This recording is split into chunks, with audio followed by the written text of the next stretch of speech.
This is one of those organizations that I truly believe is doing great things. These people are making an impact. I wanted to support this organization because of all the good that they are doing in fighting cancer. And it's not just blood cancers. I mean, so much of what they are doing research on is translating into all sorts of cancers, and specifically a glioblastoma, which is the type of cancer my father had. My dad was an incredible guy. He came to the United States in the late 60s as an immigrant. He left his home in India. He saw like past just what was in front of him. He saw what he wanted to build, and he had an incredible vision. So he came to the U.S. and he was a leader from the moment he got here. He started bringing his family over, and he met my mom in a really cool way. So my dad actually was a Hindu, and my mom grew up as a Christian, Armenian Orthodox Christian, and you just didn't see Hindus marrying Christians back then. One of the things that my parents really imparted on us as a value is that you have to see people equally, and it's something that we talk to our kids all the time about. It doesn't matter what color your skin is, it doesn't matter what you believe, you got to look at them as a human being. So my dad, he was sort of forgetting things that you wouldn't forget. Like you wouldn't forget the path that you took to your office every day for years. He went through a battery of tests and blood tests and meeting doctors, and finally his doctor said, we should order an MRI on your brain.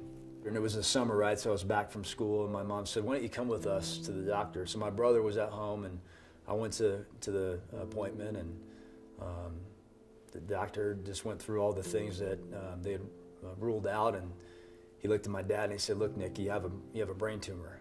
So my dad just looked at me, and I was sitting there in the room with him, and he said, well, at least we know what it is, and now we're going to go fight it.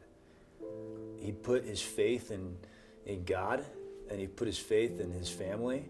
It was just, it was one of those moments in your life that you just don't wish upon anybody. Right after the holidays, the doctors basically were like, look, we can't do anything. It almost feels like you're giving up. You don't give up in life. Like you always fight until the very end. And I just remember talking to him about it, and I said, hey, Dad, I just don't understand. Like you're one of the good guys. Like everybody loves you. You're the guy that people go to, and you listen and you help them, and you've got tremendous wisdom. Like, why is this happening to you? And I'll never forget this. He said, Armen, in God's eyes, we're all equal.